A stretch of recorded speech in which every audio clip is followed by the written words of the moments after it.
my beach channel. My name is Carly and we're here with Life and Style, and I have the lovely Mel Maria. She's not only a model, but she's a successful CEO of her own modeling agency. Yes, I am. That's so exciting. How did you start? So I feel like it's like a funny but yet like distraught story for people, because I started my agency last year. Oh. So I've been in the industry for at least 2.5 years. Did you just know the right people, I guess? You make a lot of connections when you're working with so many directors and artists and rappers. You know, you always exchange your social media. They'll start following you. They'll start asking you for models. And last year, I don't know, there was just a time where us models were just getting treated so poorly. And like the pay was crazy.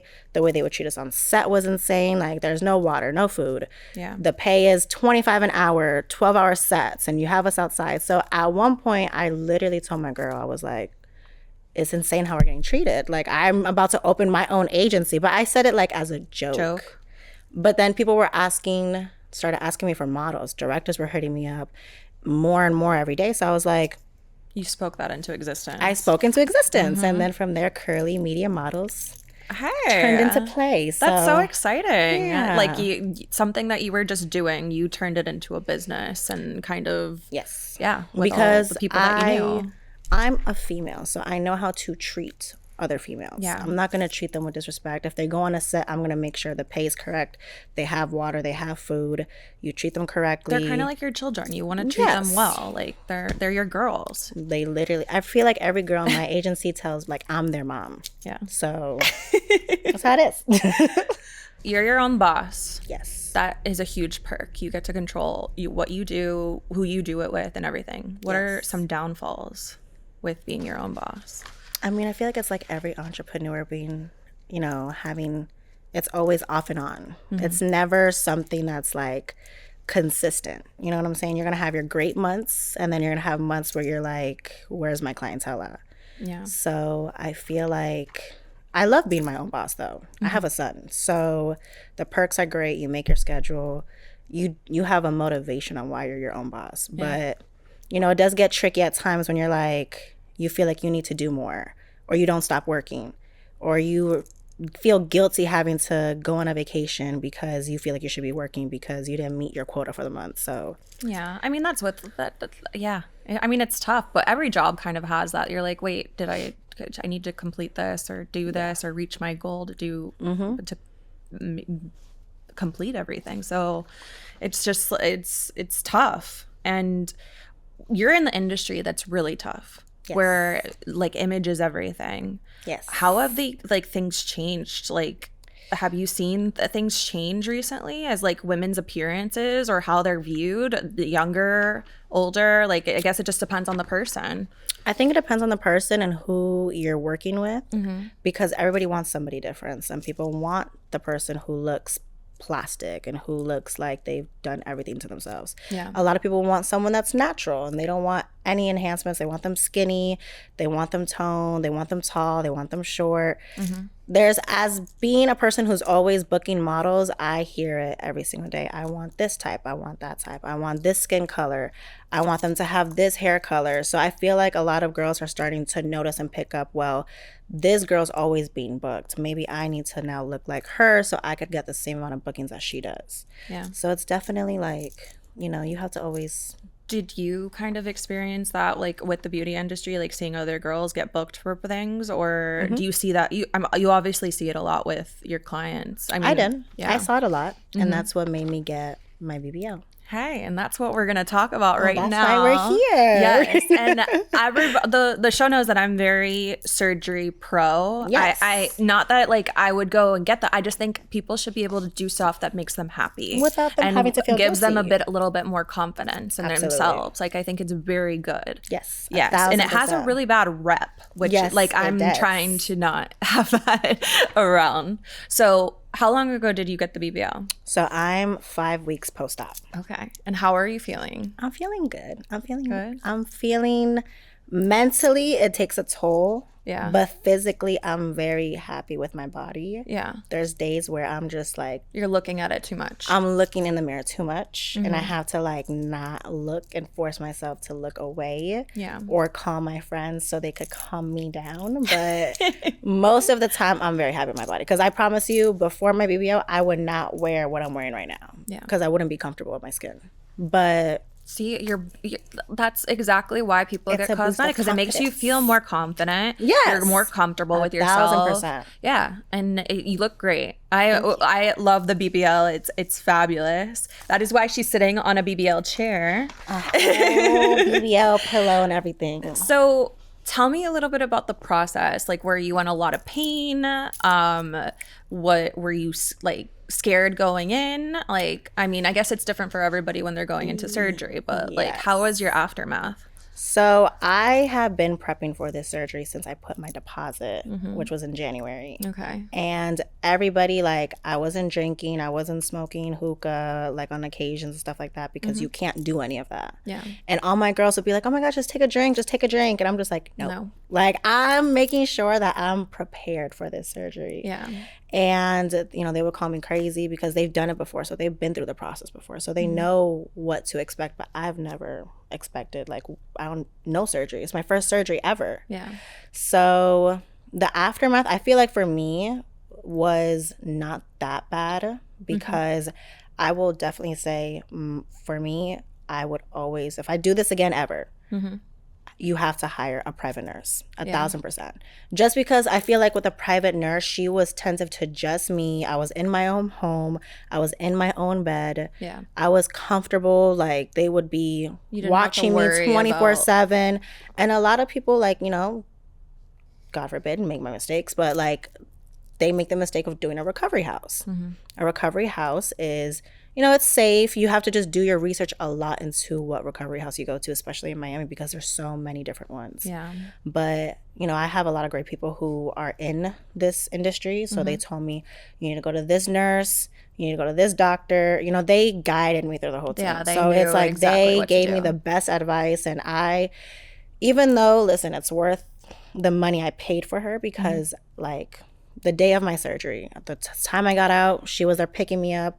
I got an IV. So, like, I feel like the IV is definitely what, like, rejuvenated my whole body, because I was hungry. I was walking around. On the 4th day, I was getting my eyebrows done. Like, oh my goodness, you were like, I'm getting back. I've got this new like physique, and I got to show it off, type of thing. Yeah, you just definitely just mentally have to stay strong. Yeah. So that's definitely, we were talking earlier, you said that's definitely the hardest part, and even some of your friends have said that is the hardest part as well. Yes. Just like making sure that you don't overthink. You don't overthink, and you just, you know, day by day, just take it day by day. That's it. So with BBLs, there comes a lot of like fears as well. I mean, I feel like if you don't research your doctor enough, it's definitely a little scary, but you definitely did research. Yes. I feel like people are going into BBLs without research. research. There was people who were putting like fillers that were made from concrete in their butt. Yeah. And killing them. Yeah. That's not a safe way. There are, with every surgery, there is some things that we have to look out for and make sure, but you want a good doctor. Like, that's the biggest thing. So that's really important to research and do everything. So I want to talk about your initial consultation with your doctor. How did that go? Did you have any pictures for inspiration? What did you tell him like that you wanted? So my first thing when I researched my doctor was, because people would tell me 1,000 different doctors, but my one thing was, if I go on your social media and if I don't see a body that I could be like, I like this body, then you are not my doctor. Yeah. But my doctor, like, the second I went on his page, I was like, okay, I like this body. I like this body. I like this. So I knew he knew what he was doing, because I liked everybody that he posted. Did he the do before and afters? Okay. Yes. Okay. So that's what I liked about him. And he's known for giving that nice, like, top shelf butt is what they call it, where it's like plump and wide, and, you know. So I mean, for me, I didn't give him any after photos. I went to my consultation the day of my surgery, and he was like, okay, well, what do you want? I said, I want a big butt. And And you got one. he evaluated me and he was like, okay, well, if you want what I think you want, you don't have enough fat, which is crazy because I was trying to gain weight for like 4 months. And to me, I thought I was fat. Yeah. But to him, I didn't have enough fat. So I had to add, like I did chin lipo. And then I also added my upper back. So to make sure I had enough fat to put into like my hips and my butt, because my biggest thing is I love hips. Yeah. I love juicy hips and I like the top shelf look. So I think he did a great job at the end of it. He was really good. Yeah. You're very transparent. Yes. And I love that. I'm transparent too about the stuff that I've done. I've done Botox, fillers, and I've gotten my underarms done too. Yeah. As far as getting rid of my sweat glands. Really? Yeah, I don't sweat on my armpits. Try that. That's crazy. Yeah. I'm gonna try that. It's super cool. But you're transparent. Do you think it's harmful when people aren't as transparent as you are? Like, is it like not as, like, I feel like admitting to it is very body positive, but people are like hiding it and they're like, no, I didn't do that. I mean, I feel like everybody is going to eventually come out when they're ready. Yeah. I feel like, I mean, at this day and age, we know. We know if you've had surgery or not. There's a lot of girls who be like, I don't have surgery, but like you have no waist and small legs. Yeah. Like, it's like the Kylie Jenner syndrome where I didn't get my lips done. It's just like, wouldn't you rather just be honest than have all these people talk negative about you and how you're lying? Because like, again, you know, a skinny BBL, you may be able to get away with it because it's like, you really may not know if a girl has it or not. She could be born with it. She could be going to the gym. Yeah. But if it's super obvious, like, girl, we know you didn't go to the gym for this. Just say it.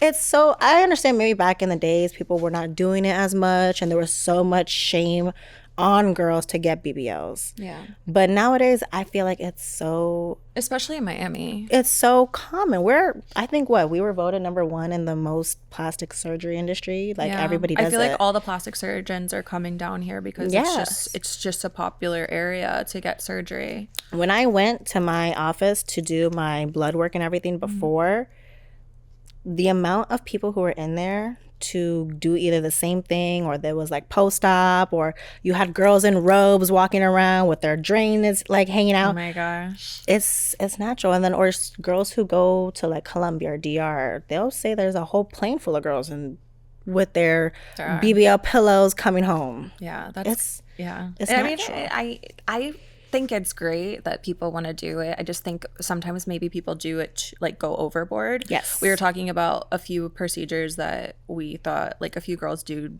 it overboard, and I especially think like fillers have been going crazy. Yes. And people go a little overboard with their faces. I think people need to understand like there's a fine line between enhancements and like enhancement too much, because but you know, I get like so that goes kind of I want people to be happy about their appearances, but also I'm like, girl, like you did too much. You did too much. But they don't have the correct friends to tell them, because their friends are gonna be like, oh my god, girl, you look so good. Oh my god, she looks like a pillow. I think people, face. especially with this new Picasso, like I told you, that Picasso technique, people, one round is great. It gives you a nice little facelift. It angles your eyes up, so it looks good.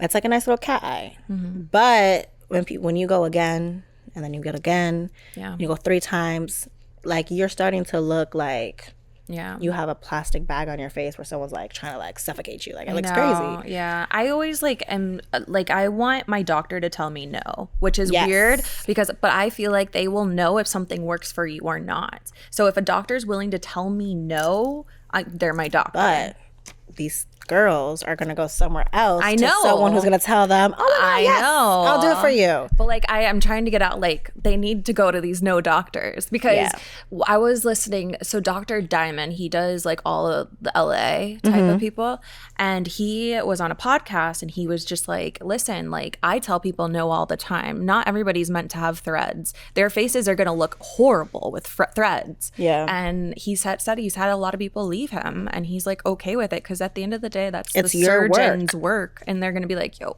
this is my work. This doctor did this, and They need it's to be not a good careful look. with it. Yeah, it's scary that people could just go, and that doctors are allowing people to do that type of stuff. Like, I feel like they need to be a little bit more strict about What to do and what to say. Yeah. So how has this experience kind of changed you? Are you super happy with the experience? Are you looking forward to your business? Because you're a model as well. Yes. So do you think it will increase your business revenue? It already has. Hey. It already has. It's crazy. I haven't even like came out like really posting yet. You know, I just did one shoot because Miami Swim Week is coming up. So I kind of like did something so people could see the change a little bit, so they could see if they want me or not. But it already has. Even my surgeon wants me to go shoot for him. Wow. Because he's so happy with my body. But I tell people like my body already had a shape. Yeah. Everyone keeps telling me people to get my body specifically. But they don't have your shape already. Yes. Yeah. Because I have girls DMing me, oh my God, I want to do mine, but mine doesn't look like you. I was telling my friend that a girl had booked her round 2. She just got surgery. This is where the addiction comes in. She just got surgery, and she told me that she just booked for her round 2 with my doctor. Oh my and gosh. she literally just had surgery maybe like a month ago. They can do that? They could do it once they reach 6 months. You could do but she just booked it. She just booked it, but you know, like I said, it's addicting as well. Like surgery is very addicting. Yeah. But I mean, me personally, listen, I love my body. My issue was I have a son, so I had the mom skin that couldn't go away. People are always gonna tell you, oh my God, you could have done that in the gym. Listen, I was with a trainer for a year. Yeah. And I saw no difference in my body. So I did this because I knew for myself with what I do, my career, I'm a vixen model. I model music videos. I do photo shoots. I do commercials. These brands are not booking plus size girls. Their plus size has no stomach, curve, is what I look like now basically. No stomach, curves, but their legs are thick. Yeah. That's everyone's version of a plus size. And the thing is, like, I had a small waist, some hips, but I had like skin that wouldn't come off from my pregnancy. So I already knew, okay, if I do this surgery, I know it's going to help me. Yeah. And I already have people who are hitting me up to do photo shoots or hitting me up to do the commercials. They want to do this. So I already see like, okay, it's worth it. Yeah. So. No, 100%. And like with the lipo, did you do the corset thing where you have to keep everything tight, or the faja? The faja. Yeah. You have to be in it for a minimum 3 months. 3 months. Okay. And then I put like the compression boards. I do my massages. So what people don't understand is like, the massages. The surgery is one price, massages but you need to crazy. like double that, because if you really want to make your results look good and last, you need to book 30 massages minimum. Yeah. You have to get them every day. And then after the month that you're done, like 2 to 3 times a week. But they're worth it because they're taking all like those lumps out, because fibrosis is a really like quick thing to get when you're not taking care of your body. Your faja, you need to be in for 3 months. You have to make sure you get that compression. You put your foams, you put your boards, you put little pieces. Like my massage therapist gave me pieces to like where I don't like that's not going down. She'll give them to me so it compresses more. I'm in my faja 24/7. Yeah. Except right now. But like for the first month I was in it like nonstop. Yeah. So oh my gosh. It's a process. It is a process. And are they painful? Are the massages painful? The first few, yes. Yeah. But now it's like a joy. Yeah. To get. I'm sure. Gosh. But like right after did you get it like the day after? Yes. So do you feel like the public has kind of gotten more comfortable with cosmetic surgery, like as a whole?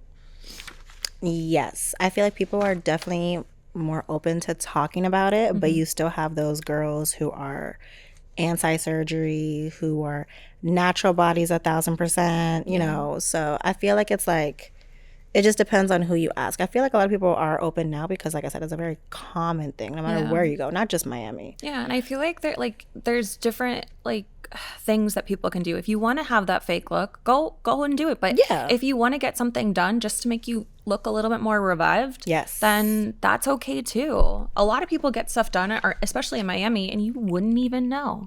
So you wouldn't. Listen, Kris Jenner turned from oh my 70 years age to like a 20-year-old. She looks younger than me. She looks amazing. No, that's the correct, like, if I'm not mistaken, the Picasso technique. I'm pretty sure she did the facelift. Her eyes are up. Like, she has no wrinkle, not one wrinkle on her. Yeah. That's the correct way to do it. You just need a one-time enhancement. She looks amazing. No, she looks like... Yeah. And I love that she was so open about it. She was because it's like, gonna be obvious. Like, everybody's gonna say it. Her daughters should take a note. I feel like her daughters are so like, no, we haven't had nothing done. Do you remember the Keeping Up with the Kardashians? I don't know, where Kim got like an X-ray of her butt, and she's like, "Look, my butt's real." I'm like, fat transfer. My butt is real too. It's my fat. That's why, to me, it's so funny, because people were like, "Oh my God, you got a BBL. You're not natural." No, honey, it's my fat that I just transferred to another area, and I paid for it, so it is natural. It's my body. For sure. All right. Well, I mean, thank you so much for coming. Where can people find you on social? So my Instagram is Curly Mel Maria, and my agency is Curly Media Models. I'm always looking for new models, so if you want to join the team, come on in. Awesome. Thank you so much for joining us. Thank you for having me, Carly. This has been Life in Style. I'm Carly. Bye.